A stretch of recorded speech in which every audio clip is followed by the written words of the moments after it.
Hello everyone, this is AndresRestart, and today we have this apparent leaked render circulating for the Nintendo Switch 2. Is this legitimate? Is it not? We are unsure, but it does match up to prior reports, prior bits of info that have been corroborated from different places, and it is certainly causing a bit of conversation for several reasons, which is what we're going to be getting into today. But before diving further, let me briefly take this moment to ask that if you do enjoy my content, to please subscribe and hit the notification bell. And if you've yet to decide on that, maybe because you haven't seen my videos before, to watch through this one and consider subscribing and hitting that bell at the end. So what's going on is that there are these CAD files that have been circulating, and we're not entirely sure where they have come from. The belief is that they're coming from some sort of Chinese accessory manufacturer, and some think it might be perhaps an unofficial one, which is why they may have purchased CAD files and then they leaked out. And so I do think we should take these images with a grain of salt. However, it does match up with different things we have discussed in the past. This is another set of imagery that's showing off the U-shaped kickstand, so we'll get into that. But there are some other points that I've seen some people perhaps freaking out about or perhaps misinterpreting, so we'll be getting into that as well. So here is the first image. We can see the back of the supposed Switch 2. We can see the U-shaped kickstand, and I have no problem with this. I never actually picked up the OLED. I stuck with my OG Switch all this time, so I will be looking forward to that wide kickstand. It is interesting that this kickstand is narrower than the OLED stand. I wonder why that might be. But the main reason I find this interesting is just because it reminds me of a few different stories that seem to line up with each other, which we have already discussed in the past. The basic point being that we got this bit of imagery or this doodle from Ninspider, who has leaked different details in the past, and they seem to only speak on Switch 2 on family boards. And what's interesting about this is that it also goes back to another rumor that suggested that the Switch 2 would be called the Switch 2. And then another thing is with the doodle, it also showed a bigger dock that seems to support what we've heard from the shipping manifest, that there might be an additional cooling fan and also a stronger bit of power supply, which might mean even higher clock speeds in docked mode, which would suggest better visuals in docked mode. But we'll come back to this image a little bit later.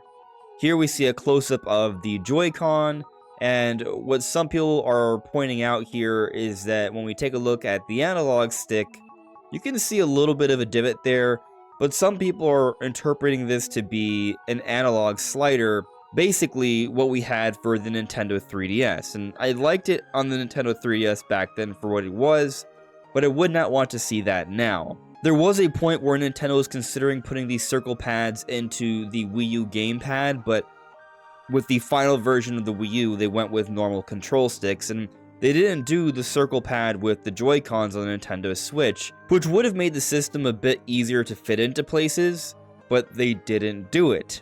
And I think there's a reason why, because the circle pads just aren't as good as your traditional analog stick.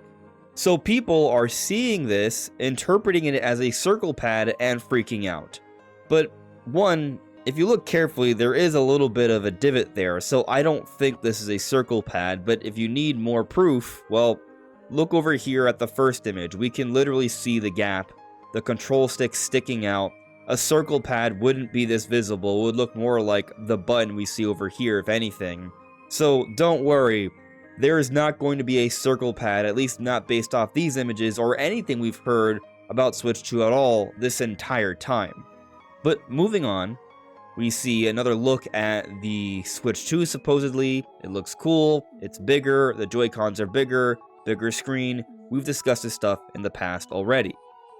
Here we get a look at the bottom of the Switch 2 where it would connect in the dock, and this is actually pretty different from how it looks on the Switch. So what you'll notice here is that it still has kind of like those big circles where it sort of slots inside with the dock, but the main difference I'm seeing is that it's missing the additional smaller circles. There's one, but there's not a second one here, and there's also not your typical USB-C slot here. It's a little different.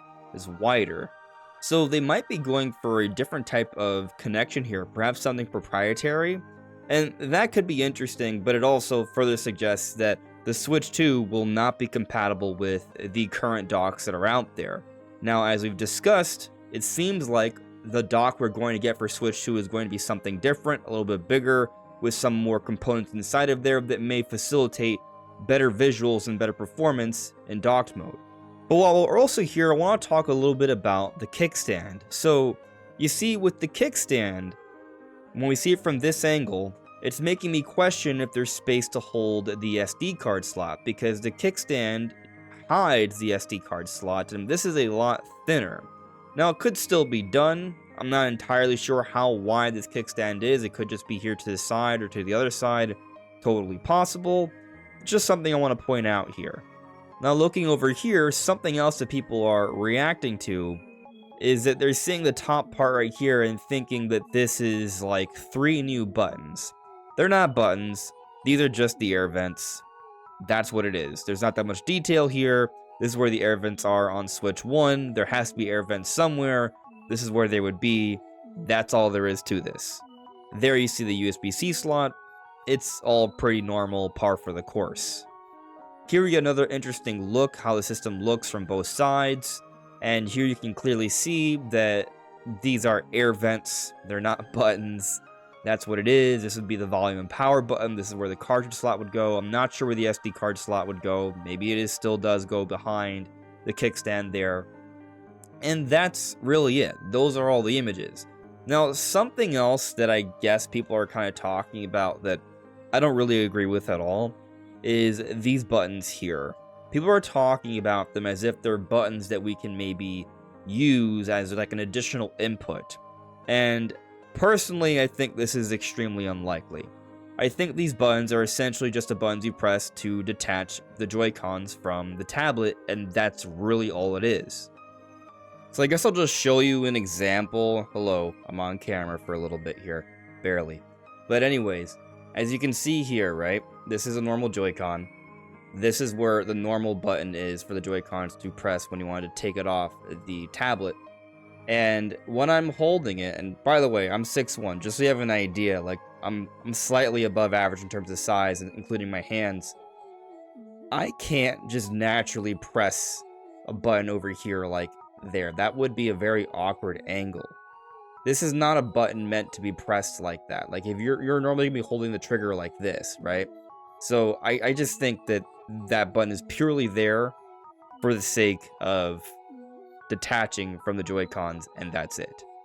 And that's pretty much all I have to say on these renders. I guess taking another look, something that I am noticing is that it does look like the L and R buttons and also the ZL and ZR buttons are pretty large. Like, looking here, it takes up the entire corner, it looks like.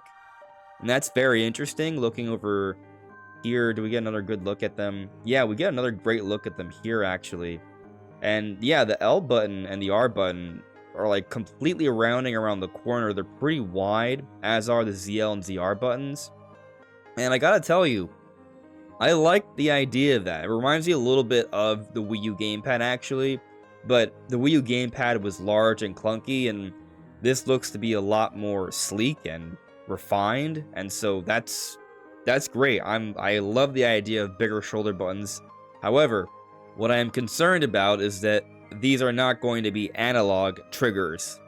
And for those that don't know, the last time we had analog triggers on a Nintendo console was the Nintendo GameCube. The difference between analog and digital triggers is basically with an analog trigger, as you press the button, it has varying levels of input the more you are pressing down on the button. A digital shoulder button, you just press it and that's it. It's just one input and nothing more. On GameCube, this was interesting because say you were playing F-Zero GX, the more you press down on the shoulder button, the more you would drift one direction or another. Or in the case of Mario Sunshine, it would be impacting the amount of force you would be shooting out water. We haven't gotten them in a while. I don't think they're going to go back to them. I want them to, but just based off how these look, what we've seen from prior imagery as well, there's no indication at this point, but maybe, you know, we haven't seen a fully final version yet. Maybe these aren't totally valid, so it's possible we may still get analog triggers, but we haven't seen any evidence that there will be. So to me, that's personally disappointing, but otherwise, I like everything that I've seen so far about the Switch 2. I like what I'm seeing from these images here. I like that we're going to have a bigger screen, we're going to have bigger Joy-Cons, which may mean better tech inside of the Joy-Cons. I would assume that they've figured out Joy-Con drift. The bigger shoulder buttons are definitely a plus in my opinion, and I do think this console is going to be overall more comfortable to hold, and I actually am pretty hyped about that U-shaped kickstand. I'm looking forward to it. But what do you all think? What do you make of these images? Do you think they're valid, and if so, what might they suggest? Let me know in the comments below. This is AndresRestart. Thank you so much for listening and watching, and I'll see you all really soon. Take care. Bye.